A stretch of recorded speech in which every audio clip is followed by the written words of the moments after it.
Okay right. So తర్వాత మనకి matrices లో ఓవరాల్ గా మీకు 22 మార్క్స్ అయితే ఒకసారి రావడం జరుగుతుంది అనమాట. అందులో మీకు 2 7 మార్క్స్ అంటే 14, ఒక 4 మార్క్స్ 18, 2 మార్క్స్ 22. అందులో ఒక 7 మార్క్స్ అయితే కంపల్సరీ మనకి డిటర్మినెంట్స్ టాపిక్ నుంచి రావడం జరుగుతుంది. ఇంకో 7 మార్క్స్ మనకి సిస్టమ్ ఆఫ్ ఈక్వేషన్ సాల్వింగ్ నుంచి వస్తుంది అనమాట. ఏంటి సిస్టమ్ ఆఫ్ ఈక్వేషన్స్ అంటే మనకి 3 ఈక్వేషన్స్ ఇస్తాడు. ఆ 3 ఈక్వేషన్స్ మనము క్రామర్స్ మెథడ్ కానీ, మ్యాట్రిక్స్ ఇన్వర్షన్ కానీ, లేదా గాస్ జోర్డాన్ మెథడ్ యూస్ చేసి కానీ అయితే మనం చేసుకోవాల్సి వస్తుంది అనమాట. అయితే ఈరోజు ఈ వీడియోలో నేను మీకు ఆ 3 సిస్టమ్ ఆఫ్ ఈక్వేషన్స్ ని మ్యాట్రిక్స్ ఇన్వర్షన్ యూస్ చేసి ఎలా చేసుకోవాలనేది మీకు ఈ వీడియోలో చెప్తాను. అయితే ఈ ప్రాబ్లం నేర్చుకోవడం వల్ల మనకి ఇంకొక అడ్వాంటేజ్ కూడా ఉంది. ఈ ప్రాబ్లం నేర్చుకోవడం వల్ల మనకి మ్యాట్రిక్స్ ఇన్వర్షన్ మెథడ్ తో పాటు ఒక మ్యాట్రిక్స్ కి ఇన్వర్స్ కనుక్కోవడం కూడా తెలుస్తుంది అన్నమాట మీకు. Okay okay right. సరే చూడండి అమ్మా, first of all very important అమ్మా, స్టార్టింగ్ పాయింట్ నుంచి ఎండింగ్ వరకు కరెక్ట్గా 10 నిమిషాలు కూడా పడుతుంది. కాన్సన్ట్రేషన్తో రండి. ఒక 4 మార్క్స్ ఒక 7 మార్క్స్ కవర్ అయిపోతాయి. 7 మార్క్స్ పరంగా అయితే మ్యాట్రిక్స్ ఇన్వర్షన్ కనుక్కోవడం వస్తుంది. 4 మార్క్స్ పరంగా అయితే ఇన్వర్స్ కనుక్కోవడం వస్తుంది. నార్మల్ ఇన్వర్స్ కనుక్కోవడం. చూడండి right. Now so given system of equations. Okay, so let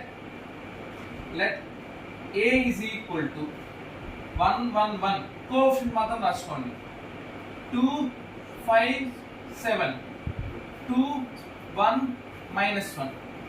ఈ సిస్టమ్ ఆఫ్ ఈక్వేషన్స్ లో x y z కోఎఫిషియంట్స్ ని మనం A మ్యాట్రిక్స్ అనుకుంటాం.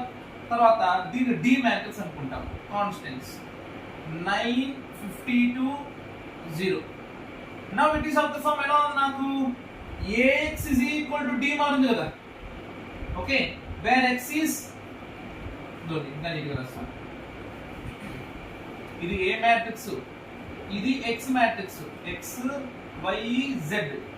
ఇది D మ్యాట్రిక్స్ 9 52 0 9 52 0. ఓకే, ఇప్పుడు చూడండి A మ్యాట్రిక్స్ అంటే కోఎఫిషియంట్స్ ఆఫ్ మ్యాట్రిక్స్, X అంటే XYZ, D అంటే కాన్స్టెంట్ మ్యాట్రిక్స్. ఎలా ఉంది చూడడానికి? It is of the form Ax is equal to D. ఇక్కడ మనం కనుక్కోవాల్సింది XYZ కదా. సిస్టమ్ ఆఫ్ ఈక్వేషన్ ఏం కనుక్కోవాలి? XYZ కనుక్కోవాలి. ఎలా ఉంది చూడడానికి? నాకు Ax is equal to D. Ax is equal to D. ఇప్పుడు x కనుక్కోవాలంటే A ఏం చేయాలి? ఇక్కడ మల్టిప్లై అవుతుంది. ఏ అవతల పోతే ఏమవుతుంది? డివైడ్ అంటే ఏంటి? A inverse. x is equal to A inverse into D. x is equal to A inverse into D. అర్థమైందా? మనకి ఇచ్చిన ఈక్వేషన్ ఎలా అసలు చేసుకోవాలంటే Ax is equal to D అనుకుంటాం. ఇప్పుడు x కనుక్కోవాలంటే ఫార్ములా ఏంటి? A inverse into D. So consider A inverse. A inverse formula ఏంటి? ఇందాక చెప్పుకుని ప్రూఫ్ కూడా చేసాం 4 marks question. A inverse is equal to adjoint A by det A. adjoint A by det A. Okay, ఇప్పుడు ఇది అనేది చేస్తున్నా నేను.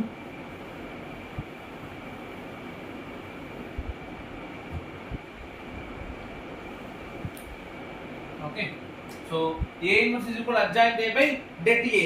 ఫస్ట్ det A కనుక్కుందాం. det A ఎలా కనుక్కుంటాం తెలుసు కదా మనకి. ఈ A మ్యాట్రిక్స్ det కనుక్కోవాలి.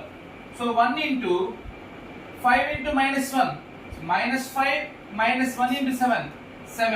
నెక్స్ట్ సెకండ్ దానికి ఏం పెట్టారు? ఫస్ట్ వెంటనే -1 into ఆ రో ఆ కాలం -1 into 2 -2 -2 7 are 14 plus 1 into 2 1s are 2 -2 5s are 10. So overall game వస్తుంది నాకు 1 into -12 -1 into -16 plus 1 into -8. So -12 plus 16 -8. 16 minus 12 4 minus 8 -4. So det A is equal to -4. 16 minus 8 8 minus 12 -4. Okay, det A కనుక్కున్నాం. అందరికి వస్తుంది కదా, దీన్ని ఏం రిపీట్ చేయాల్సిన అవసరం లేదు కదా. సో det A కనుక్కున్నాం, అయిపోయింది. ఇంకా మిగిలింది ఏంటి మనకి? Adjoint A. అడ్జాయింట్ A ఎలా కనుక్కుంటాం మనము? కోఫాక్టర్ మ్యాట్రిక్స్ యొక్క ట్రాన్స్పోజ్. చూడండి, నేను ఎలా చెప్తా అలా చేయండి. ఓకే, అడ్జాయింట్ A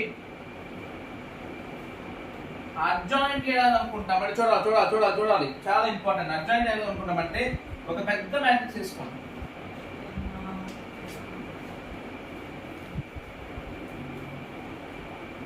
ఈ పెద్ద మ్యాట్రిక్స్ వెంటనే ఏం పెట్టాలి మనము? ట్రాన్స్పోజ్ పెట్టాలి. ట్రాన్స్పోజ్ సింబల్ కంపల్సరీ పెట్టాలి. అడ్జాయింట్ కనుకుంటే ఏం చేయాలి? ఒక పెద్ద మ్యాట్రిక్స్ తీసుకొని పైన ఏం పెట్టాలి? Transpose symbol. తర్వాత ఇప్పుడు ఫస్ట్ ప్లస్ తో స్టార్ట్ చేయాలి. తర్వాత ఆల్టర్నేటివ్ గా మార్చుకోవాలి. Minus plus minus plus minus plus minus plus. ఇంకా అయిపోయింది చూడండి. ఇంకా ఫస్ట్ ప్లేస్ లో ఉన్న ఎలిమెంట్ ఏముంది? 1. ఈ ఎలిమెంట్ సంబంధం లేదు. ఈ ఎలిమెంట్ కి కోఫాక్టర్ ఏమవుద్ది? 5 7 1 -1. 5 7 1 -1. నెక్స్ట్ సెకండ్ ఎలిమెంట్ రండి. సెకండ్ ఎలిమెంట్ రో సెకండ్ కాలమ్ క్లోజ్ చేసి ఏముంది నాకు? 2 7 2 -1. అలా ఈచ్ ఎలిమెంట్ కి రాస్తాం. 2 7 2 -1. నెక్స్ట్ ఇది రండి. 2 5 2 1. నెక్స్ట్ ఈ ఎలిమెంట్ రండి. ఆ ఎలిమెంట్ ఉన్న రో ఆ ఎలిమెంట్ కాలమ్ క్లోజ్ చేసి ఏం మిగులుతుంది నాకు? 1 1 1 -1. నెక్స్ట్ ఈ ఎలిమెంట్ రండి. ఆ ఎలిమెంట్ ఉన్న రో ఆ ఎలిమెంట్ కాలమ్ క్లోజ్ చేసేయండి. 1 1 2 -1.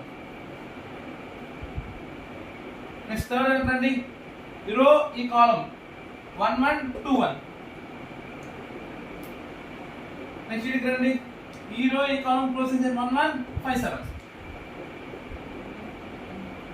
నెక్స్ట్ ఇది రండి. ఈ రో ఈ కాలమ్ క్లోజ్ చేసేయండి. 1 1 2 7.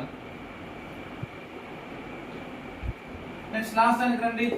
రో కాలమ్ 1 1 2 5. ఇంకా ప్రతిదానికి డెట్ కంట్రోల్ తెలుసా మీకు? AD minus BC. సో 5 -1 -1 అంటే 5 -5 -1 into 7 -7 -5 -7 -12 -2 -14